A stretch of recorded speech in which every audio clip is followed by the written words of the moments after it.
Welcome to the Work Behind the Vows. Brought to you by Healing is a Lifestyle.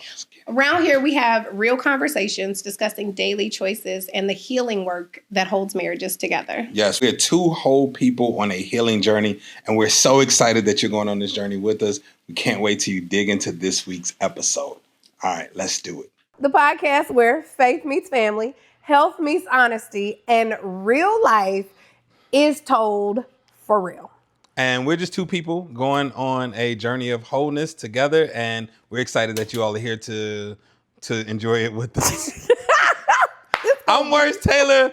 This is my wife. This will be the episode. With the coordination. All right. Okay. Got the little floral on. I see you. All right. I'm Julanda Taylor, his better half. Okay. Oh, goodness. So today, we're on episode 3. You're a lifer now. If you made it this far, that's real. You with us forever. That's real. We go together. Yeah, we okay, together. Just so you know. Either I'm going to be with you or you going to be with me. Here we go. Or we're going to be together. You pick one. We together. So this is episode 3 of a 4-part series that we are doing. Mm-hmm. And today's episode is from roommates to reconnection. Yeah. Okay. How to rebuild closeness when it just feels like you're coexisting. Yes. More sex is the answer. So the first episode had End to do episode. with... Episode over. You want to get reconnected? Okay. So there was one episode previously to talk about, what if I don't like him? So more sex is not the answer to that if I don't like you. But we talked about attraction. Then the second episode, we talked about the connection killers. And today we're talking about a stage that every relationship can and does go through, and that's being roommates. Yeah. So when was a time where you felt like we were in our roommate season? I mean, Marriage is, so in marriage counseling, like literally the wife of my pastor was talking about it, and she equated it to a river and just how it ebbs and flows and how it goes. And that's the greatest example of what marriage is. So while we're going to talk about a season of roommates, like this happens often. Yeah. Like it's very easy to get into that season. For sure. I think also, I think one of those seasons were like in 23 where you were under a lot of stress. I was under a lot of stress because the business was not as well. My health wasn't in place. So you're stressed. I'm stressed. We're both trying to solve the problem.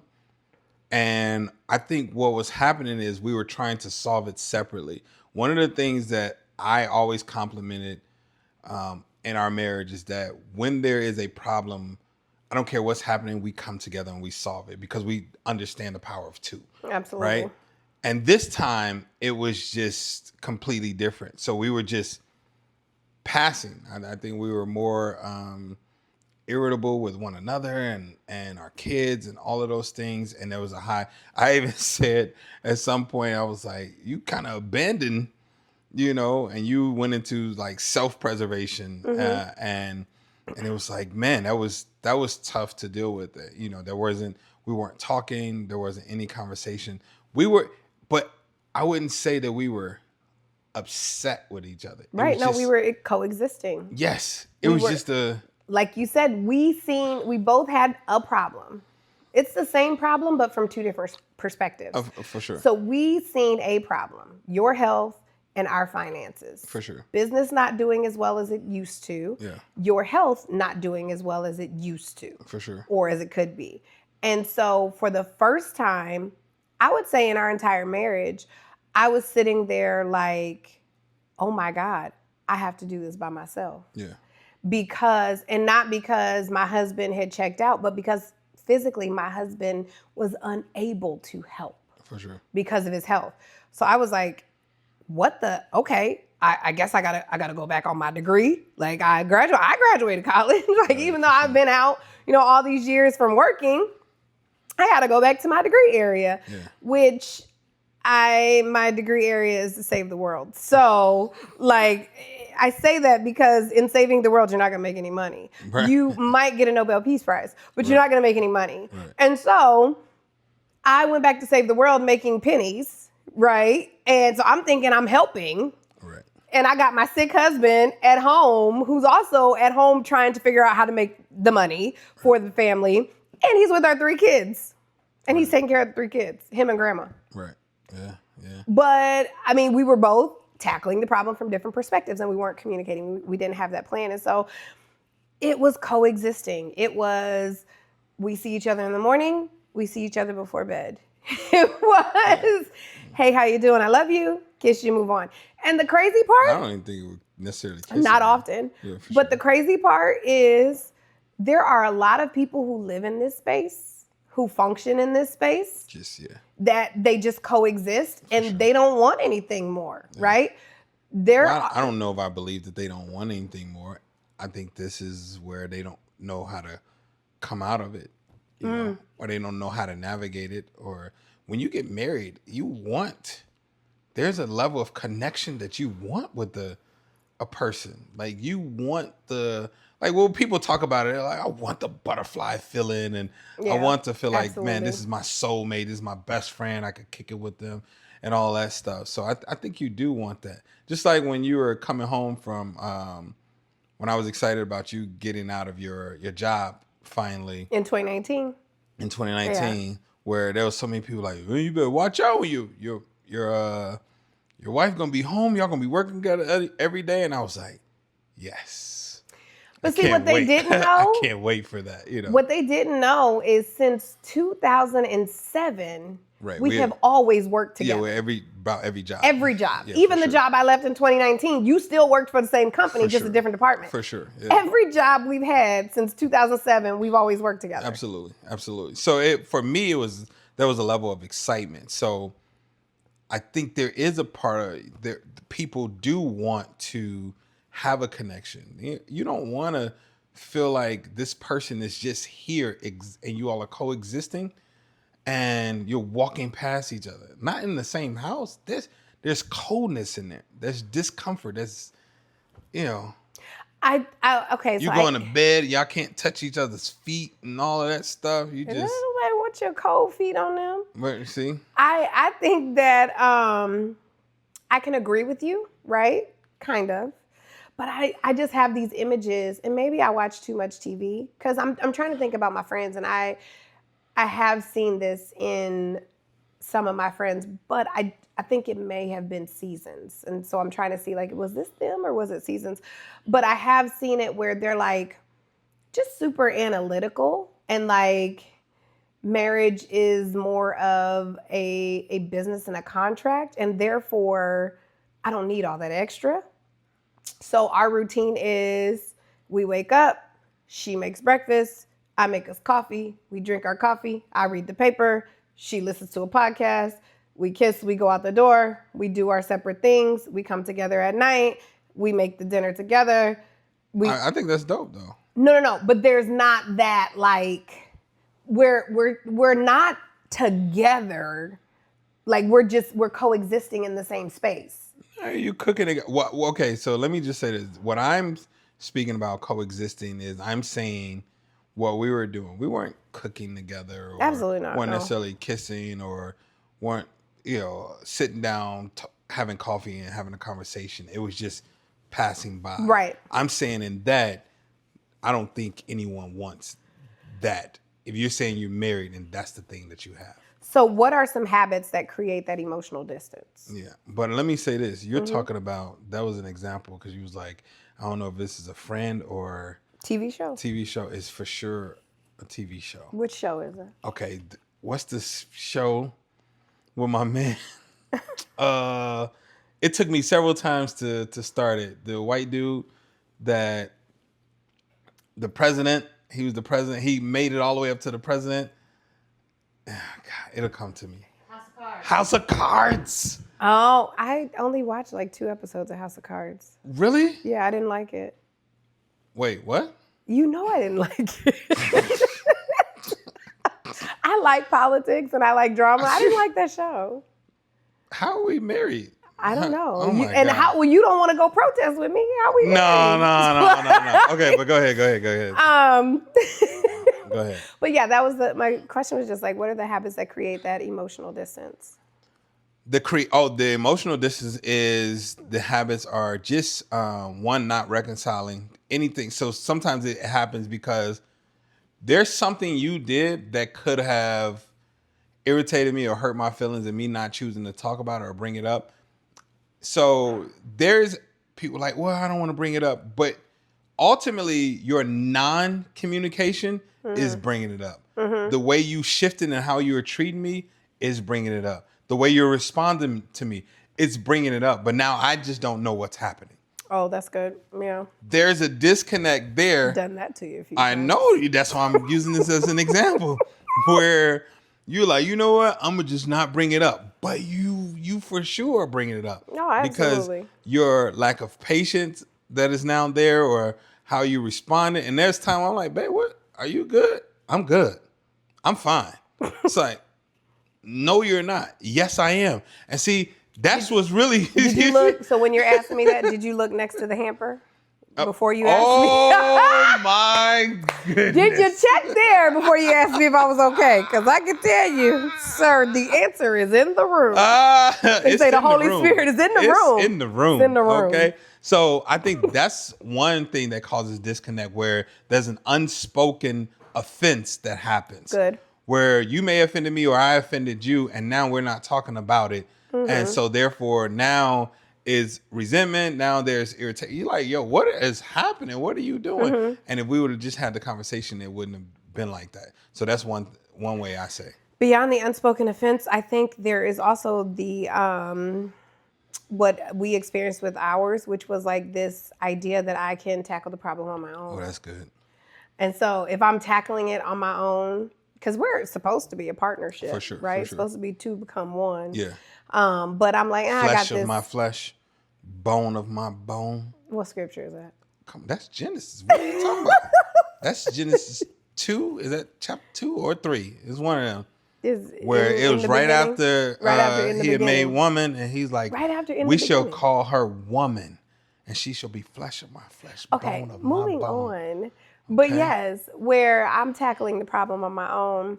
And so I know that I was kind of raised to put your head down and fight through it, right? For sure. You got to figure this problem out. So you just put your head down and just do it. And it may be a hard season for a short period of time, and you can do this. You can endure it. Yeah. And it's like, but I have this whole partner here Yeah, for sure. who I'm not including in this. Yeah. It affects him. Yeah. And so that can also create that emotional distance, because now I could even be getting some resentment toward you because.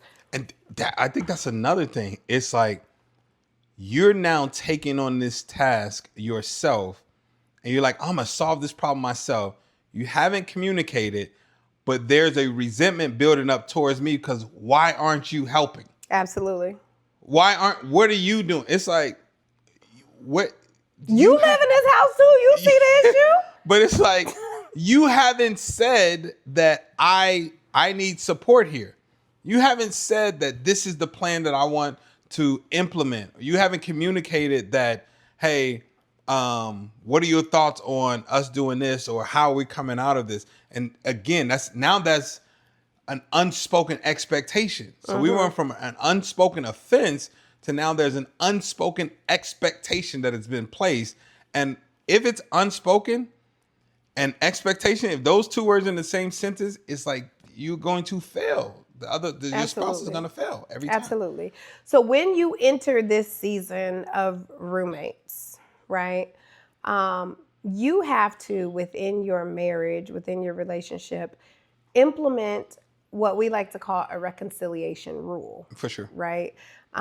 We believe that is the thread, aside from the communication and the amazing communication that we have. Reconciliation is the thread that has held us together. Man, that's okay. So I know every time, because y'all will learn that we don't say argue, we say intense fellowship, right? I know from the beginning of our marriage. Yeah, for sure. So I know that every time we have an intense fellowship, we're going to reconcile.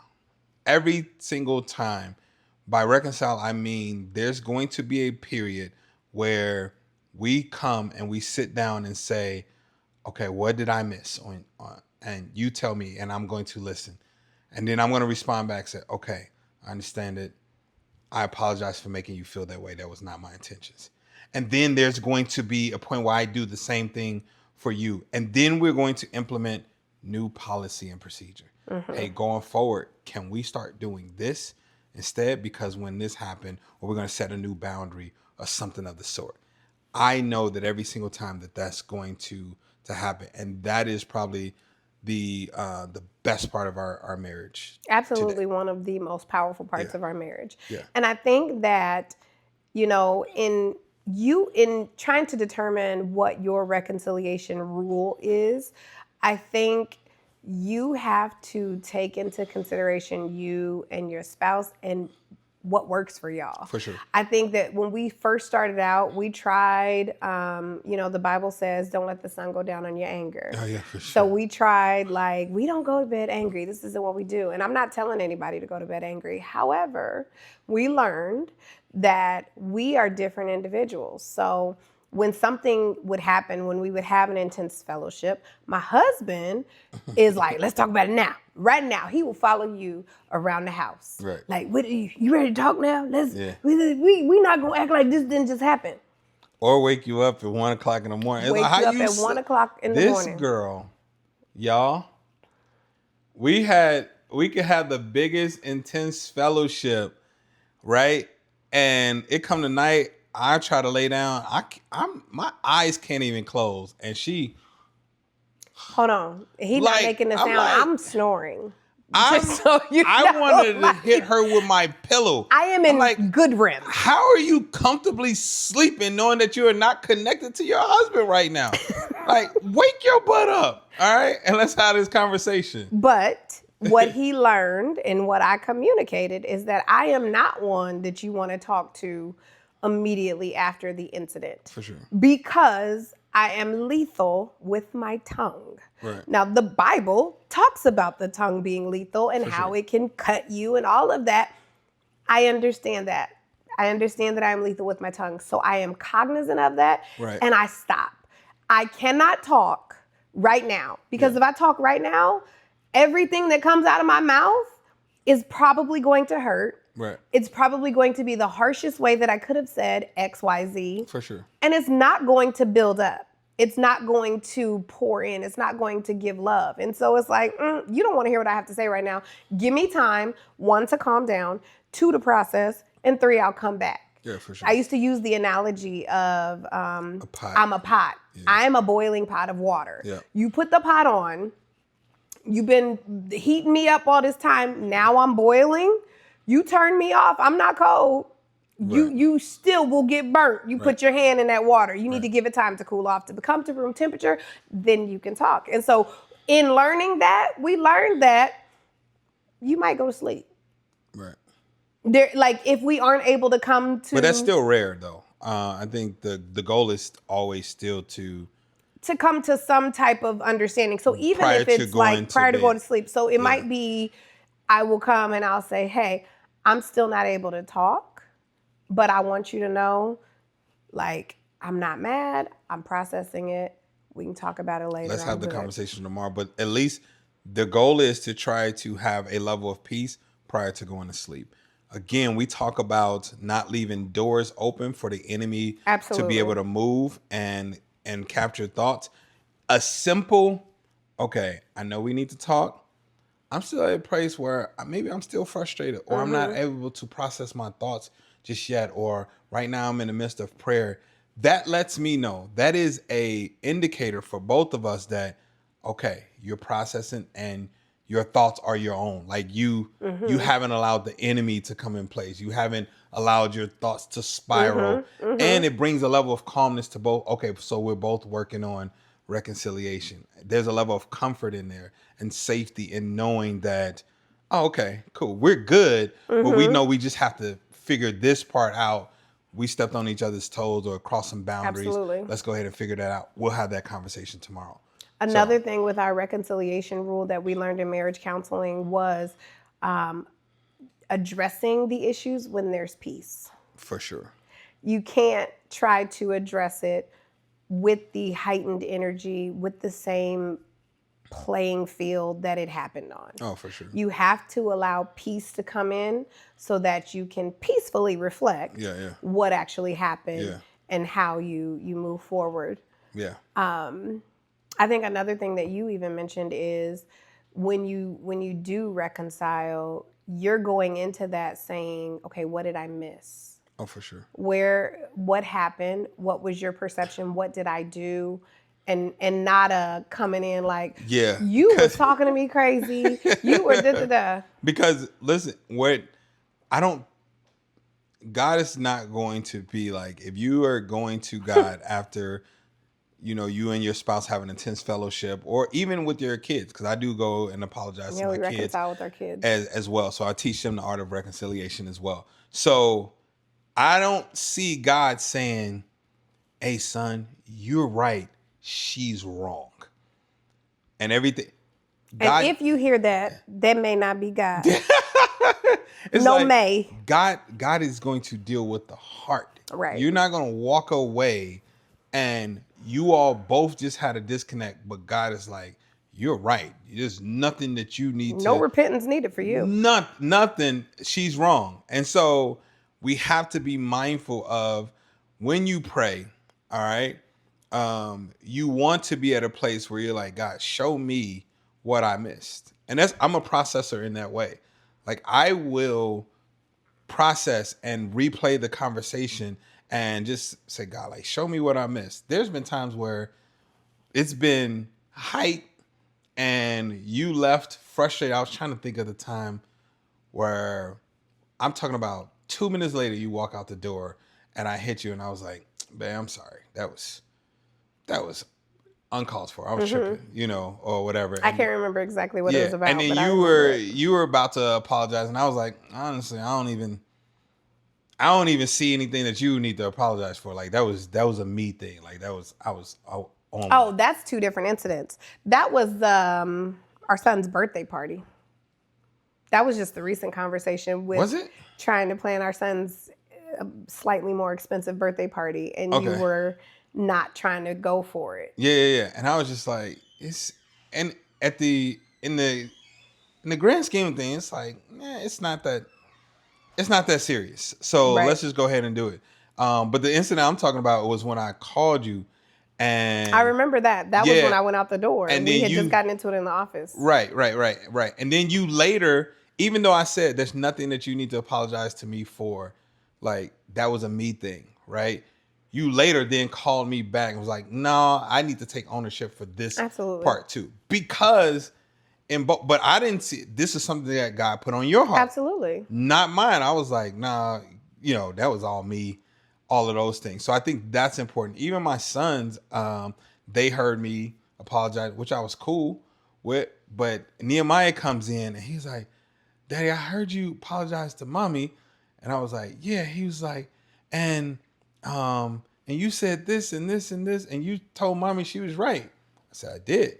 And he was like, cause you're an adult. And I was like, yes. That's my baby. I was like, as a leader, and I got a chance to say, as a leader, son, we acknowledge when we've done something wrong, or when we allowed our emotions to get the best of us, and we apologize for those things. Absolutely. And he was like, okay, but that was a great moment for me, even as a father, that I'm like, I'm excited that my son heard that.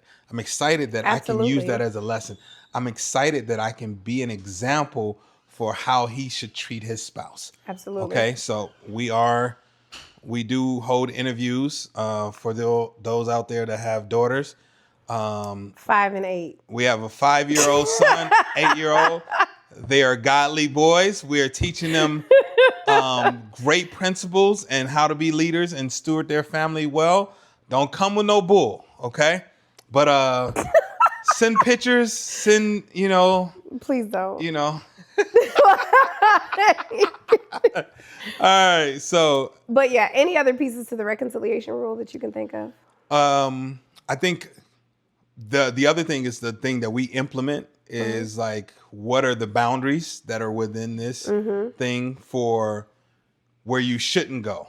You know, Right. because sometimes it's hard to repair certain things Mm-hmm. that are said. Absolutely. So we want to set boundaries right away. So one of our things is, which I love, is like, don't use each other's secrets against one another, Mm-hmm. even in your anger. Like the thing that you know that are, It's hurtful. yeah, hurtful to me, that what I've talked to you about. When you're angry, this is not a time to use those things. Don't curse at me. Don't yell at me. Don't put your hands on me. And we then also say we never ever say the D word, which is the word divorce. Like these are all things that are in place. And if these boundaries are broken, now it's like, hey, we need to stop, and we need to, if it's extreme, if you said the D word, then we need to get friends involved, or a pastor, or start marriage counseling. We also don't do ultimatums. Ultimatums, right? Yeah, we don't do ultimatums. Yeah. Ultimately, you have to establish your non-negotiables. Like you have to establish the thing that you draw the line in the sand, and we can't cross this space. Yeah. And if we want a healthy, happy marriage, like this has to be a part of this. And you may not always agree. Like I know I come from an environment and a family where yelling and cursing was a normal part of marriage. Right? Cussing your spouse out and saying whatever. That's how you communicated. Right. That's how you dealt with stuff. Yeah, absolutely. And so early on in our relationship, there was yelling. This girl. He gonna say this girl. There was yelling. There were holes in the walls. This girl. It was all kind of stuff. And it wasn't just me, right? Okay. Mostly you. But you learn when you experience that, is you're like, hey, I don't like that. Yeah, that's good. And so ultimately it comes back down to communication. Communicating with your spouse and saying, yeah, so in a time of peace, not in the time of the incident, but later. So this thing happened, and I don't really like how we handled that. Yeah. And that's where That's good right there. We said in a previous episode where it was like there was your way that you grew up with your parents and your family. There was your way you grew up with your parents and your family. And now let's establish our way. That's good. So we had to come together and like, okay, so I get it. You know, your mom and your stepdad, like they cussed and fussed and argued with one another constantly, right? And that was what you grew up around. Yeah. I don't really like that. So that was your way. And over here, yep, we had cussing, fussing, and arguing and stuff too. I don't really like that. Yeah. So what is our way gonna be? Yeah, that's good. We're not gonna do that. Yeah. Like even taking it even to like parenting our kids. I got my butt whooped. Yeah. Whooped. The Department of Human Services should have come to my home multiple times. Okay. Same with him. Multiple times. I should have been with a whole new family. Right. But they didn't. And I grew up in that environment, right? Coming together, having kids. I don't know any different. He doesn't know any different. Right. So I think early on we had a conversation and we were like, I mean, I'm sure we did some whoopings right away. Like not when she's a baby. Come on now. But I'm sure she got her butt whooped. But then it was like, I don't really like that. No, so that was sure. your way. This was our way. You know, he's like, I don't like the way it makes me feel. I've whooped my daughter, and now the only man in her life has put his hands on her. Oh, man. And I don't want her growing up to think that that's a thing, that's normal. That just bothered me so. And I'm like, I want to be her friend. Like, I want her to love her mom. I don't like that now I got to put my hands on her. Right. And, you know, now we can't be friends. Right. So we were like, okay, we're not going to do this. We didn't know.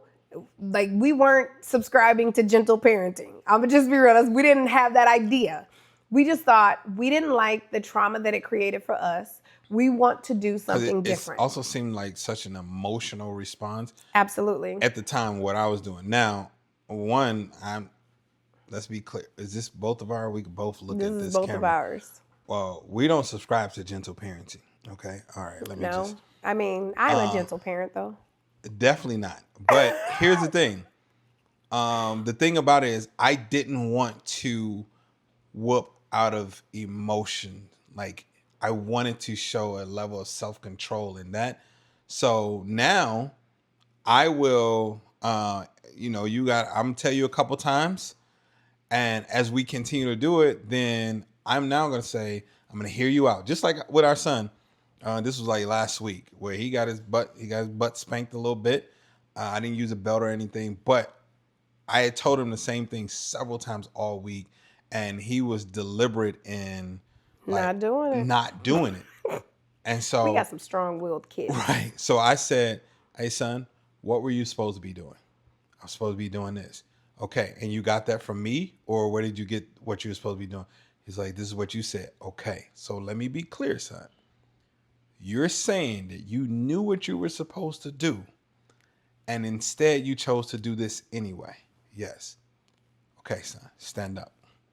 Because now there's no emotion. I didn't come in there like, what are you doing? You're not doing what you're supposed to do. I articulated. I have him, regurgitate, reiterate back to me like, do you know what were you supposed to do? Do you know the responsibility I gave you? Yes, and you chose not to do it? Yes. Okay, I'm going to spank your butt. Or, I'm try to take this finger right here and I want to send it through their forehead and I want to touch their brain. Like, literally. He exaggerates. And you would think that probably is worse than That's worse than a whooping. You just do this. And it just come out of nowhere and I'm like, wow. And they're like, oh, what was that?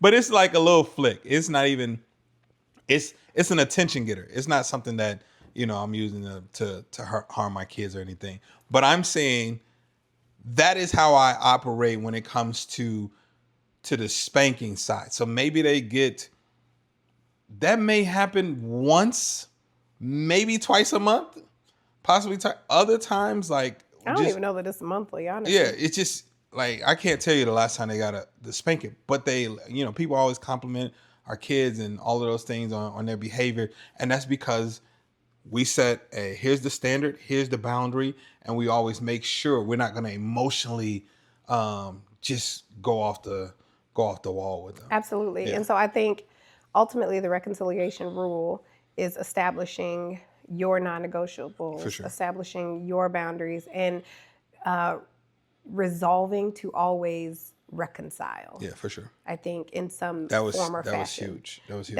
That was absolutely because what we it would was. throw. Are you trying to transition us I now? am. Okay, I'll just say this last thing is one of the things that we were doing is like using the word divorce like a weapon. Oh yeah, I'd pack a bag in a minute. Yeah, for sure. Or I'm like, I'm done. Let's just be done, And once you take that off the table, then you have to reconcile because you're like, there's no other option. You're not leaving here. You can sleep on the couch. Exactly. But you're not leaving. Right. And that's what I'll 3 to 5 years of marriage. Yeah, That's the hardest. Yeah. I'm like, yo, you're not. I get you upset. We got couches here. You can sleep on that. Got other rooms. But we're not doing the whole leave the house thing.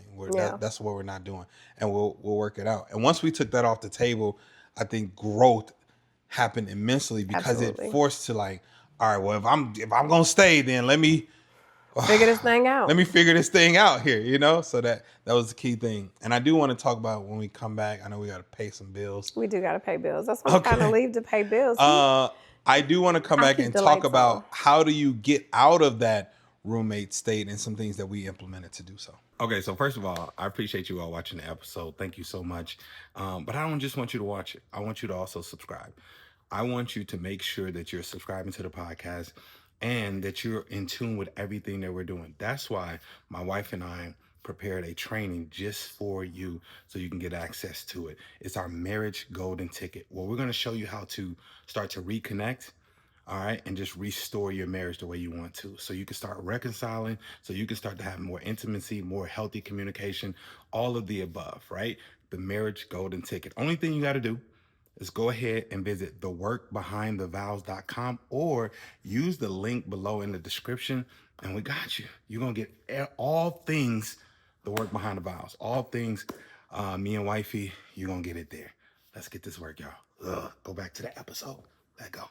So we're back from paying bills, and my lovely spouse, Mr. Taylor, you said, because I want to transition into another part of this reconciliation and conversation, but I think you, before the break, kind of said you wanted to talk about how to get out of that space. For sure. Let's go ahead and... Okay, so I want to just talk about some of the things that we did. One, which I was completely against this in the beginning, but we started having planned sex. Okay. That was one of our seasons. Yeah. So where it was like, we're so disconnected where we're not able to like allow the moment to happen. Right. So we were like, all right, on this day, I think maybe then it was like 2 days a week, or maybe it was one a week. I don't know. We've done different versions of planned sex. Right. We did a 30-day. No. We did do. Oh my gosh. We did a 30-day where the plan was to have sex every day for 30 days. Every day for 30 days. Okay. Glorious. Glorious. We did that. Okay. But we also did a day of the week plan. So it was like every Tuesday and Friday. Right. Yep. We'll have sex. We did that for a while. I think that was good because it forced you to kind of set the mood and the moment. Like I saw us even doing things like, I noticed Tuesday, if Tuesday was the day, then that morning we're flirting, we're texting back and forth, and just really kind of setting there's some foreplay, like this conversational foreplay that was happening. Absolutely. That was really enjoyable. And it, by the time you got to it, you're like, oh my goodness, that was great. Which I thought at the beginning that I'm like, that's whack, that's boring. We're gonna schedule for sex. This is there ain't nothing, no romance in that or anything. You know what's crazy is when you are reenacting your voice, you use the exact same voice that I use when I'm reenacting your voice. That's just true. That is funny. Like I just seen that in this moment. That is so you really must. No, I'm just copying you. Okay. So the other thing we did was a rolling schedule for sex. So it was every 3 days. So then that every changed 3 days. Yeah. the day that it was happening. But that was another schedule that we had. Yeah. Regardless, we are ones who, when we get in roommate season, that may be a tool that we pull out of the bag. Yeah, we haven't connected, because that physical connection is a tool that you can utilize to get connected and more comfortable with one another again. Yeah. So we'll pull that out every so often. Like, you know what? We're acting like roommates. Let's get a schedule up for when we are going to connect physically. Yeah. And I think also another thing was us trying to figure out, like when we're in this space, like, so another example would be, we were like, hey, let's start doing hugs every morning. We're going to do a hug every single morning, at least 8 seconds. We're going to make sure to validate or compliment, like start pouring in this way, right? Identifying what you need to feel loved. Exactly. So for my husband, with one of his love languages being physical touch, that's like number 3, which is probably higher now. For sure. With one of his love languages being physical touch, he's like, I need hugs. I need kisses. Another love language, words of affirmations. Rub this head real my quick. Head. Tell me you see I'm doing a good job. Like, boy, you doing a good job. Okay? Like, he needs all that. Right? Yeah. And he's like, that pours into my cup and fills me up. Whereas me, I'm like, I need you to listen to me. Yeah. I need to have conversations. Like, and so, you actually act invested. Yes. Like, not like I am forcing you to listen to this 3-hour lecture. Not listening and me being on my phone and giving you these programmed responses. Or not listening just as a means to get a physical connection. Right, for sure. So, but listening because you genuinely are interested in what I have. Because that makes me feel loved. Yes. And that makes me like, oh, boy, you loving me? Like, let's go meet, you know? Yeah. So I think that's a good place to be. If you're in the roommate stage, that's a great place to start is like identifying what's the love language and then how can you serve each other in that love language.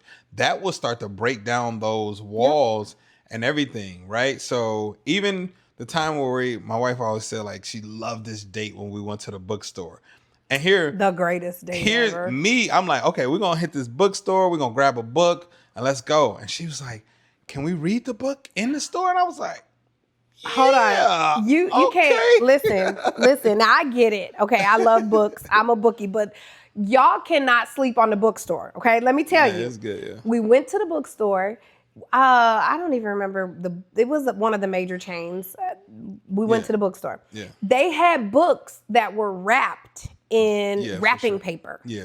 So you did not know what book you got. Yeah, I remember that. All you knew is what they wrote on the outside of the book was like the genre. Yeah. So you're like, oh, this is a romantic comedy. This is Yeah, for sure. a drama, whatever. That's all you knew. So we're looking through these books. Yeah. We identify, I want to say we picked like a romantic comedy. Yeah. We identify this book. I am geeked. Like, this is the greatest thing ever. Yeah. We check out, we open our gift, and it was a book that I normally would not have chosen. I'm gonna be real. Like, let's open it right here. I opened it right there. Like, He thought we were gonna go home. So I opened it right there. It was a romantic comedy book, and it was of like characters were like of the Indian culture, and it was wonderful. Like, it was the greatest thing ever. So I was like, can we read it here? Yeah. I love that book. It's on my shelf. Yeah, I love the book. It was a great book, a great story. It had humor. It had love. It had great meanings and things at the end. Greatest date ever. Yeah. But so that's what I'm saying. When you're in this roommate stage, there's a part of you, and I get that this is the scary part, where you're going to have to make the decision to pour into your spouse and do something that you may not choose. You don't want it. You're gonna have to make the decision to put yourself out there and serve them in their love language, and you may have to be the one that fills them up first in order for you to get filled up. The desire is that you all are filling each other up. Absolutely. But when you're both on E, this is where, again, we talk about this, where you go to God to get filled up, and now I'm gonna pour into that same overflow into my spouse. That's why I was able to, in our time of disconnect, be able to be like, you know what? I'm going to go to a bookstore, even though that is nothing sexy or romantic about a bookstore to me. Which is crazy. Whatsoever. They got love stories. Right. They got erotica. But it's true. But because I am like connected to God, because I allow God to fill me up and pour into me, now I'm like, okay, I need to do something. Absolutely. To reconcile this in my marriage. And this is the thing that I'm going to do. I'm going to pour into my wife. I'm going to plan this date. And then now we can get into, all right, let's also plan sex. Or now we can get into, let's also do this. What is the thing that I have to do to start to Absolutely. I think another tool that we utilize to get out of roommate season is, we call them tune-ups. Oh, but for sure. It's marriage counseling. Yeah, for sure. So every so often, we really don't have a rhyme or reason. It averages out to about every 18 months to 2 years. Yeah. We go back to marriage counseling. Yep. And it's not because we're on the verge of divorce. It's because we are in a season that we need help communicating. We need help navigating. And who better to help with that than an unbiased third party? We both have done individual therapy. We both actively do individual therapy. So we know that part, and that still happens, but there's a marriage section that we need as well. And so that's been a huge game changer from the beginning. I mean, we did 16 weeks of marriage counseling, and then premarital counseling. And I would say, when did we probably did our first like marriage counseling about 2-3 years in. And just made it a regular regimen. Ed was our first. Made it a regular regimen after that. And this is a question that I wanted to pose. When you are in because we've talked about a lot of different tools. So when you are in a roommate season, what is your opinion? Do you need therapy, or do you just need a schedule? A schedule as far as connecting. I think you need the things that we just said. I would say we said both. Right. So that may be the process, right? The process of like, first of all, let me go to God. At some point, and this is the hard part. It's a simple part, but that doesn't mean it's easy. One of you have to acknowledge, and both of you know, we both know and aware that we're in this season where we're just passing by. One of you has to say, you know what? I'm going to take this to God. Yeah, that's good. This is the first thing. I got to take this to God. I'm going to pray about this. I'm going to fast on this code. That one thing we'll do too, fast. I know it doesn't look like we fast. I fast all the time. But we're fasters, okay? we will hit a fast. Wifey has hit a 14-day water fast twice before. We will seek. I sought the Lord, and He heard, and He answered. I sought the Lord. Okay, My baby want to sing. I want to be able to sing so bad. Sing He it, can babe. hit a hot poem though. Sing Let it, me babe. tell you. Sing. Babe, finish your statement. Can you sing it real quick? I sought the Lord, and He heard, and He answered. Okay, go on. Okay, all right, cool. So, that's the part where one of you has to have that awareness to be like, man, we got to take this to God. Absolutely. And you're gonna pray and you're gonna fast, and then as you will understand, God talks about in your weakness is when you are really strong. In your weakness, that's when He is strong. That's when God is strong. So in Absolutely. fact, you are strong. You know. So now, as you're getting poured into, now I'm going to like, okay, how can I pour into my wife, or how can I pour into my spouse? All right. Now, what I'm trying to do is get us to a place of peace. At the place of peace is where we can now decide what is the necessary steps. The necessary steps may be, which is where date nights. We go on weekly date nights. Hey, let's start taking out time for ourselves every single week. Let's make it sacred. We're gonna go on a date night every Friday. And that's the logistical. Exactly. Or you know what? We're past the place of like doing it ourselves. Let's go ahead and get therapy. Let's go ahead and get marriage counseling, and let's do this. Or hey, I noticed that we're disconnected. Can you, and I will not say anything, can you tell me what it is that you're feeling and why? And then I can do the same thing. And then we can implement new policy and procedure. The most important thing to do though, one, seek God, and then two, get yourselves to a place of peace. Absolutely. And that means that somebody has to wake up and stop the cadence. Yeah, I choose today. You know what I'm saying? Somebody has to be like, wait a minute, I'm walking, and that's, I feel like, man, I'm walking past my spouse. This is the mother of my child, like my children. I'm like, we have to wake up at that point, and then start this process. Absolutely. And I mean, you hit it, because it's not, so I asked the question because there is a myth that all issues or the majority of issues in marriages are emotional. Right. And therefore, like, and it could be two very underdeveloped or immature individuals, whatever. But it's like, we'll run to therapy, whatever. But some of it could just be logistical. Yes. Like some of it could just be. So it's important for you and your spouse to really analyze your relationship and where we are and what the issues are and how to address those. Yeah. Every issue, just like with parenting, every issue doesn't have the same response. No, that's good. Right? That's good. Some of it is just logistical. When we are in seasons of we're not physically connecting. Yeah. And because we've also talked about, me and my own personal struggles with physical connection, right? So sometimes that lack of physical connection is because personally I'm having a traumatic episode. Absolutely. Like personally I'm just, so that is emotional. I do need to go to therapy. Yeah, for sure. And you need to give me some time just to work through this with my therapist, right?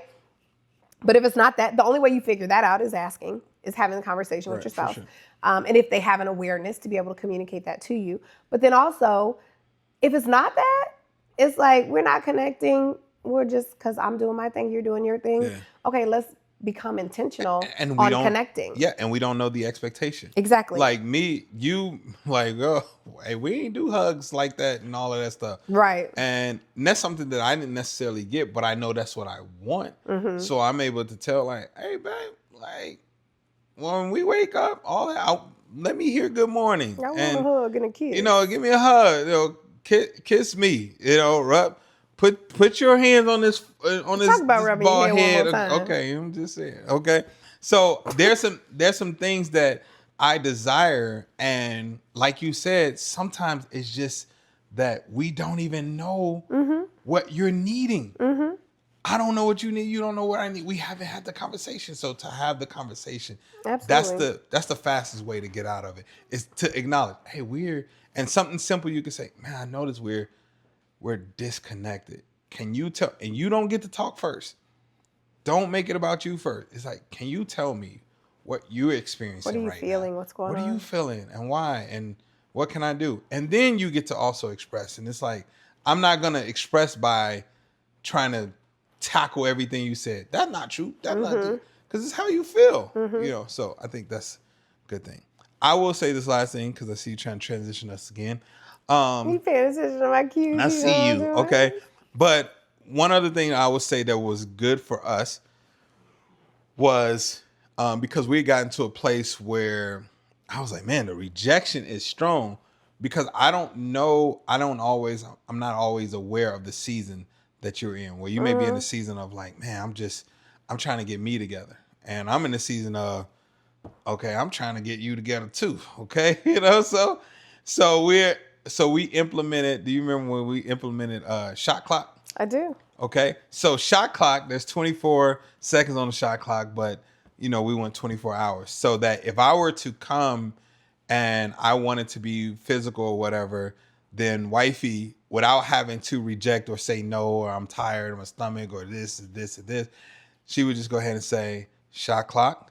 And I know at that point, 24 hours later, you know, we were going to be intimate at that point, no matter what. So she had 24 hours at that point to now, you know, be able to pray or get herself together or have conversations or build, like all of those things, then and then now be ready to have intimacy. And so there's a part of me that was like, you know, some of you all may say like, man, I shouldn't have to do that. But I chose the journey. Yeah. I understand what she went through in her childhood. And these are conversations that we had about being physical. So I knew these things, but I chose to say, hey, I'm going to go on this journey with you. And I'm willing to withstand what that journey looks like. And we're going to navigate it together. And I'm going to support you in it. And then, you know, just as long as you're still working for growth in it, then I'm good. There's also seasons where, depending on where you are in your own personal healing journey, where something like a shot clock may not work. For sure, yeah. And there have been seasons with us in our healing journeys where I'm like, yeah, shot clock can't apply to me today. It can't apply to me like in this season, in this time, because this is something really big that I'm working on. So you have to have an awareness of self. You have to have an awareness in your relationship. Absolutely. But let's go ahead. We'll transition to the commercial and we'll come back for our final segment. Okay. Yo, what's going on, world? So first of all, I hope you all are enjoying the episode, but let me get a quick little break. I want to tell you all, as you all know, healing is a lifestyle. So we want to tell you real quick about Shackley. One of the things that we used to try to do is, y'all remember these? You remember these? Where you would try to fill up these and you have different bottles and you pick your Monday, your Tuesday, Wednesday. Well, we're done with that. With Shackley, all right, and my vitamins, look at this. Prepackaged. And now here's the dope part about Shackley. They're whole food vitamins, meaning they will actually spoil. Whereas you buy stuff off the shelf and it's filled with all type of metals and dyes and all of those things. Well, this is actually whole food, natural. And this is just for me. This is the vitalizer just for me. And guess what? We have this for each one of our kids as well. Our kids, prepackaged every day. Okay, even has their name on it. So boom, we rip it off, another one comes out. Every single kid has one. Our entire family rocks with Shackley. It's rare that you're gonna even see me get sick. Not just for my vitamins, but because, you know, I'm living a healthy lifestyle. And we wanna help you all do the same thing. We put a link below just for you. Go ahead, check out our Shackley store. Also, we have things like, for y'all that are trying to get your protein in, Shackley got you, okay? We do a 5-day protein reset. Our family is all about Shackley, and your family should be too. I mean, if you want to keep them healthy. Let's get back to the episode. Welcome back. So before we hop into our last segment of Who's at Fault, if you've been here, you know. I did want to put my husband on the spot. He don't even know about this yet. Oh, right, for sure. So I want in a few words, because you can be long-winded. Just I want you to share your favorite marriage book or tool. Oh, the book that, Or tool. It doesn't have to be a book. or two besides the Bible. You talking about outside the Bible? It's whatever you want, babe. Okay. Okay. So let me say this. I would say the tools that I'm gonna use. One being the Bible. The other, I love the book. One of my favorite books is Outliers. I think my favorite tool or thing to do is to increase me. And I learned that the more I increase me, the more I increase everything around me. So it's not necessarily for me just about, I'm going to read a book on marriage. I'm going to read a book on how to shift my mindset. So Outliers does it. Or The Big Leap. What was you thinking? I'm going to tell you mine. Okay. You finish yours. The Big Leap, where he talks about upper limiting and all that right there, that opened up my mind to, I have to, if I want a level of success. The Big Leap by Gay Hendricks, yes. So, and he talks about how sometimes we get to a place where our level of success grows faster than our level of maturity. And so for me, that was huge, where I'm like, oh, if I want to increase my marriage, I must increase my level of maturity. I must increase my level of being able to solve problems and solutions. I must increase me. So I do books like that. Absolutely. Yeah. So I'm only going to give one. I mean, I do have a lot, but I said, I didn't want to be long-winded like you. I said just a little bit. So, but the one that I would go with is The 5 Love Languages. Okay. That was the book that early on in our relationship helped teach me how to love you. Teach me how to love. Show me the way to surrender. I hope. Can you see me on his face? Like, I want you to see he's. Show me the way to surrender. If you take your finger there, your voice can go there. It goes there. Okay. But in that, learning that there are 5 different ways that people like to receive love. For sure. And your job then is identify your spouse's love language and then do that love language. Absolutely. Yeah. That love language, 9 times out of 10, is not the same as your love language. Oh, for sure. So it's not something that comes natural, but you are doing the thing in order to fill up your spouse's cup with the hope that once they are filled, then they will seek your love language and pour into you. Yeah. Or doing it at the same time. Doing it at the same time. So, sure. Love the 5 love languages. I can't remember the name of the author right now. I think is it Gary Chapman? It might be. I might be making that up though. It is Gary Chapman. Okay. So great book. Okay. Great, phenomenal book. But let's hop into this. Who's at fault? Who's at fault? Who's at fault? We got a few minutes. So this is where we ask the people on social media, the people like you who are listening and talking with us through DMs and things like that, to let us know your personal scenarios, and we'll read them and we'll talk about who's at fault. I'm going to try not to do what I've done the last 2 episodes and say it's a joint effort, even though 9 times out of 10, marriage is a joint effort, relationships a joint effort, so it probably is, but whatever.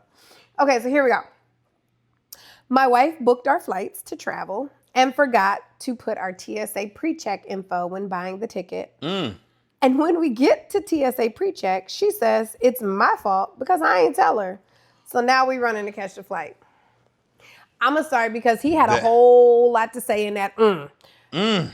My husband is the one who books our flights. 9 times out of 10, he has forgotten the TSA pre-check. It wasn't until recent. Not true. It wasn't until recent that he remembered to finally start putting it on. So, and that would frustrate me because I paid a lot of money for that TSA pre-check, right? Like, I didn't want to take my shoes off. It was like $80. Per person? Yeah. And I didn't want to take my shoes off. Yeah. I wanted to keep my shoes on and walk through because that's what I deserve. Right. So I can't say it's a they situation. You can say whatever you want. She booked the flights, right? She booked the travel Mm-hmm. and forgot to put it when she bought the ticket. Mm-hmm. Yeah, I'm gonna go with it's her fault. It's definitely her fault. She booked the flight. She booked. And You're I responsible get it. for the flight. I get it because the conversation I've had with my husband. Did you put TSA pre-check on there? Oh no, babe, you didn't tell it to me. You didn't ask for it either. So in that, she should have asked. Like she should have asked for the TSA pre-check numbers. And I've taken ownership. If I'm the one booking the flight, yeah, if I'm saying I'm the flight booker, you're the booker. Okay, if I'm the booker, then I need to make sure you got everything in there. Because I know we have TSA pre-check, right? Because we had to pay for it. We had to go do all of these things to do it. So I know TSA pre-check is a thing. And I became the flight booker. And I don't put it on there. It's your fault. It's my fault. Yeah, so like for the last 2 years, it was his fault. But then as of the last 6 months, he's been doing good. So, you know. That's crazy. That's wild. So yeah, it's her fault. It's her fault. It's definitely her fault. Okay. Final thoughts. You're not roommates. You're covenant partners. Start acting like it. Yeah. Like start intentionally pouring into your marriage so that it can recover. Flesh of your flesh. Bone of your bone. Okay, so next week we're wrapping the series up with the celebration, Attraction Reborn. Okay. Fancy. Okay. And just remember that the journey of healing is a journey. It's not a destination. So as you're going through it, remember to seek God for wholeness. And as you do that, you will start to reconcile within yourself and the people around you. Amen. Amen. Next time.